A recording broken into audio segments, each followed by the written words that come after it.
And we're back. Big Mace, what you got? Well, got a brain fart. when can you be ready? For what? Anything. I don't know, 3 or 4 minutes. Oh, that's really the question? Yeah. When can you be ready? It really depends if we're doing hood rat shit. I mean, are we getting rid of a body? So, in my line of work, sometimes like today was a prime example. Optimus Prime.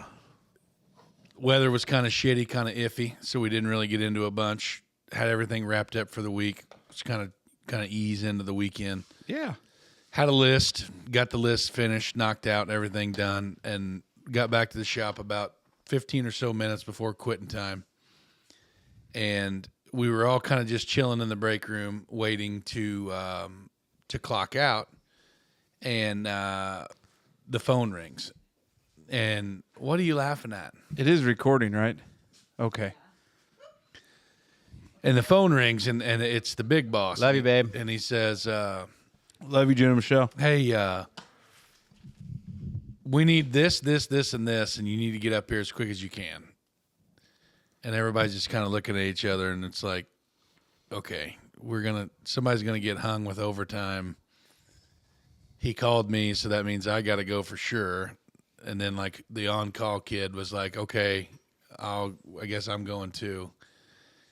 And it was like, you basically you're ready to clock out, like you're in clock out mode, and something hits the fan, and you got to go to the spot. Like, how long will it take you? Like, when can you get ready? Like, and this kind of my mind just kept rolling into like if like everybody saw on national news last week whenever the like the UPS plane crashed. Terrible It situation, was by the way. awful. You know what I mean? Like that whole song and dance. It was a terrible deal. T's and P's to all that's involved and everything. But like first responders, these medical response. So I just like your reaction time. What is if you were in the middle of the night in bed, Okay. and your phone rang and it said, We got a body to bury. yeah, and you got to be here right motherfucking now, Ricky Tick. In reality, like how long do you think would you be ready to be up, dressed, shoes on, shovel in the back of the truck, ready to hit the road and go? Like how long do you think it would take you? 5 to 6 minutes. I was going to say 5 to 7. I don't know why, and I've never been asked to bury a body before. Even if I had, I wouldn't say that I did. But for some reason, when the chips are down is when I shine the most. Hey, Like I'm bad about analysis. high pressure paralysis, Dave. And it's like, oh shit, well this could happen, this could happen. But when it's like everything's on fire and the fire is fire and all you have to put the fire out is more fire, like you can't go wrong. Like everything you do is moving in the right direction, right? Yes. So I feel like I do real good in those like high pressure, like just shut it off and do what sounds right. And So I kind of turn into a dick a little bit. Like, so we had a situation arise today where like we didn't have any like direct management, at work or at home. I'll just be very vague, but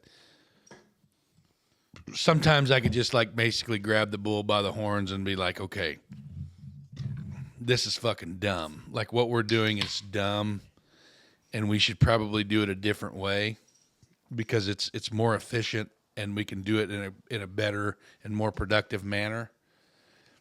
And like you just got to your decision making at those high pressure moments.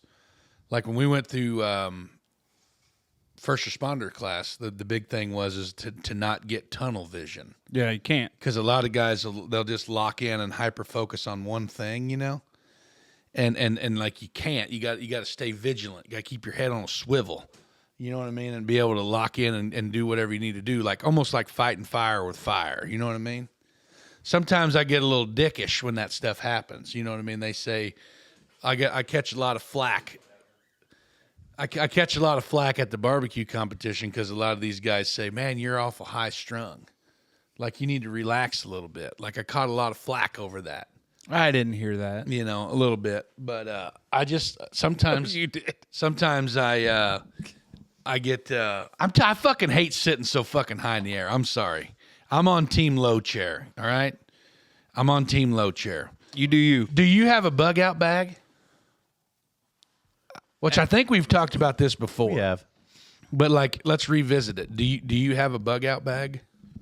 No, but everything's in a close proximity where it wouldn't take long. See, I don't have one either. I don't have one because I don't plan on leaving. I'd just be grabbing more ammo. I'm fighting on this hill.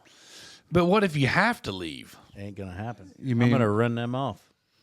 Do what? I smell Taco Bell. Are you having a stroke? I don't know what the fuck's going on with me, but I smell food. It's like, Dixie's cat shit breath, according to neighbor Doug. I've asked Dave 6 times if you smell something cooking. Like, well, I know there's pizza and chicken nugs sitting over there, but do you not smell food?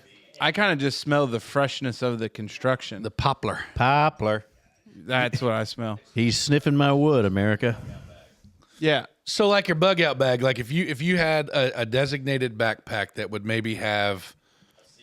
No, not a CPAP. Folks at home, the people in the peanut gallery are kind of having some input on our topic, which is great. But a designated backpack that stays in a designated location that would have like literally 5 to 10 super essential things that you would have to survive in the event of a massive Event. fuck up or event, something like that. Like, and not only for you. This is the problem, though. That's what I'm saying. Like, when I talk about our neighborhood, we don't have to leave. Like, between everybody in the community. Well, if all them solar battery cells blow up. Yeah, so say if the those solar, if batteries the go battery up, barn there's blows a up, 3-mile radius that you could have some chemical fallout depending on the wind, but it's not going to be like the immediate area is going to be the problem. if your It's not house like it's gets nuclear. leveled, if your house gets leveled by a tornado and you are in your safe room, or if you're underneath your closet like Brother Doug is with his flashlight and sawzall, like what are you going to have to get? What are you going to put? What are you? Flashlight and a salsa. That's what he has. Well, yeah, you might have to cut your way out. But like Doug's obviously But he got. won't have to because I'm going to be there. And if No, I'm you're not. Your house is just as fucked as Then his. Love's going to be there. It's and not gonna his get- house is just as fucked as his. There ain't a tornado come through that hit a mile-wide swath in one spot. But 5 that's miles? what I'm saying. That's what I'm saying. What would you put?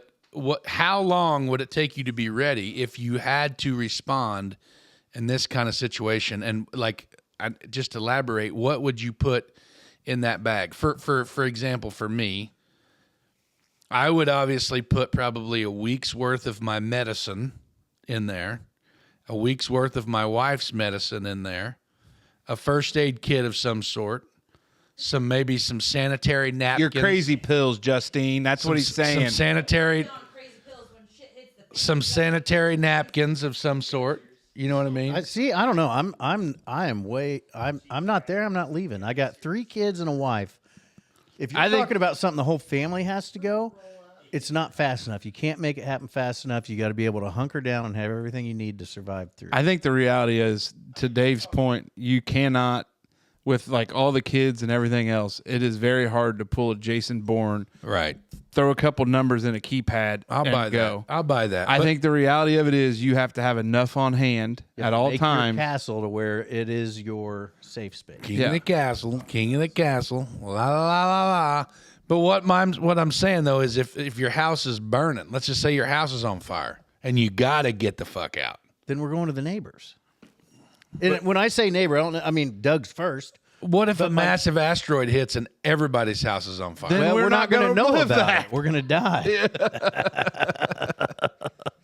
I think you just I don't want know. a lot Like of what ifs. so like as a kid growing up, my old man was always a first responder. My grandpa was a first responder, and I think my grandpa Bill was probably the best of anyone that I ever saw. Like as soon as he heard that tone page out on his Old pager, Wild Bill I was mean it was old- it was like a fucking it was a Old Wild Bill was known for getting to the scene quick. It was a switch, man, and like he 4 or 5 packs of cigarettes in his truck.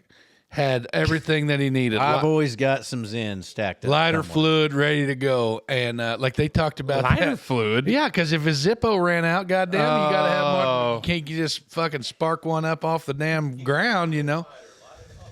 But like even at his funeral, they told stories and stuff, and that was before they had cell phones and everything like that. Like he actually called in on dispatch and asked if somebody could call Lois at home and have her bring a couple packs of cigarettes up because this is going to be a long night. Like, but what I'm saying is you got preparedness. You know, like me, I'm an Eagle Scout. You know, so Not like, tying some bitch. be Wait, what do prepared. Scouts do? 3 fingers. I can't even hardly do it anymore. that My what hands are Scouts so do? fucked. You guys remember that movie Dogma? No. No. Yeah, but anyway, I don't know. I was just thinking about it, like just trying to be ready. You know, like when Justine and I lived at our old house, it was I don't even know what the hell was going on, but like she got in this weird like, hey, we need to go to Sam's and buy like a pallet of bleach and a bunch of bottled water and canned goods, and I think it was probably around the time that show Doomsday Preppers came out. I got into that, and it was not great. And we talked about it. You know, I know we visited this in maybe a season or two ago, but I don't know, just something that you think about every now and then. Let's talk about this flip side of the coin. When you All right. said how fast can you be ready? Okay. You're going out to a social gathering. Mm-hmm. How fast can you be ready? Oh, for God's sakes! 5. Well, social gathering with or without kids. Without Just just you and the wife. hey, I can shower we're- in about 3 minutes, be dressed in another 3, so 10 minutes I'm in the truck. We're going to it'll that take old you long St. Henry minutes. steak dinner. It'll take you longer. We're going to that old St. Henry steak than dinner. 3 How long does minutes it take to wash you? that big ass, Bubba. I'll tell you that. I'm efficient. I ain't got no ass. You're true. You're right. You're true. You're right. You get enough suds in the hair, and the rest of it washes down and cleans up on its No way to wonder the you had floor. the hives for It 2 doesn't weeks. take me long to get ready either. I'm probably 5 to 7 minute shower, deodorant, maybe a little ball powder, get dressed. It took longer when I had the long hair. 1-2 skidoo with the old cologne shot, and then I'm socks and shoes sitting in the car waiting usually, and then I'll get in trouble for like not turning lights off and all that shit because then she has Electricity to go don't grow on trees. shut them off and stuff. But yeah, like I'm gonna say with on the higher end, I'm probably a 12 minutes. Now, if you got to Shower, before you go though, then yes. you're adding 7 to 12 minutes for the shit. No way. I can't tell you the last time I've shit for more than, other than in the morning when I get up and really try to fucking squeeze one out because I'm getting hella looks from the audience here. But when I The get hell up, of look you're getting is from your wife. yeah, Don't, when I get up in the morning, I get in there, scroll, do a little scrolling, do a little shitting, do a little bidet. do your feet start to get numb? sometimes Shit Yeah. house polio. do a little shitting, do a little bidet, do a little more shitting, do a little more bidet, stuff like that. Yeah. Now, see, I don't like to be on my phone on the shitter Oh God, because the why? poo particles are out. Oh, and I put my that thing in my gosh. face. Only when you flush does it kick them back You don't up. put the phone by your asshole. I know, but I don't like it. You have so much of a hypobaric seal around the ass. Your ass hangs over the seat, and that seals Well, that my shit. thighs do. My ass is probably wedged in there a little. No, not mine. I got enough sack I can block that up like a cork. Where's your pecker go? Underneath. What do you mean? You lay your dick out over the top of the seat? No, but I don't pull my sack up over around like a fucking piss- Tupperware Piss lid. all over the floor. Oh, that's when I grab the trash can and let's lay my cock. My cock's so long, I just lay it out over the damn. Yeah, this goddamn Pule Q out there. No, hell Pule. no, I throw mine in the sink next door. We're really derailing here. We're going 2 weeks in a row pretty hot. How long does it take the missus to get ready? Hours. Nah, Jenna can be ready in 35, 40 Bullshit. She can be. Bullshit. Bull- And you know she shaved everything, Dave. Isn't that what they say on TikTok? Shaved everything? Oh, she's got them fuck me shoes on, boys. Look out. She wears them? She wears them when it's time? Was them white tinnies or something, wasn't it? Well, no, she didn't wear them. The Not Buckley for shoes long. are black and white. She wore the white ones out the fateful night of the creek ride. Oh, you had to bring that up. Didn't you? Oh, what a roller coaster. It was a roller anyway. But anyway, that's what I was thinking about. Just a little preparedness, trying to get ready for shit and just, being a little bit on your toes. I don't know. It was just something today because, like, I got up, I was ready to go, had everything loaded that we needed in the service truck, getting ready to back out, and God loving the little kid that I was waiting on. I was like, come on, fuckface, we got to go. Like, let's go. He's trying to fill his water bottle up and do all this other shit. And I'm like, bro, like, we got to go. you know what that kid was thinking? Shit, I'm getting paid. Yeah. Yeah. Yeah. Better fill this water cup up with this thimble. Yeah. Yeah. But, Hold on, boss man. I think that's just a little bit of a difference between, and it might be like a generational thing too. Like, you know what I mean? I just the age Male difference. pattern baldness. A little bit, but you know what I mean. Like, I think the sense of urgency. Sometimes I feel like the younger generation that you work with doesn't really maybe like absorb the level of urgency that you get when people say, "Hey, we need you up here. We need to get this going now." Okay, be there as soon as I can. And old Skipper's over there filling his water jug up with a thimble. You know what I mean? Like, come on, fuckface, we gotta go. You know, He wants to be hydrated. I get it. Whatever. But I don't know. I was just thinking about that. That's what I had. Yeah, not bad.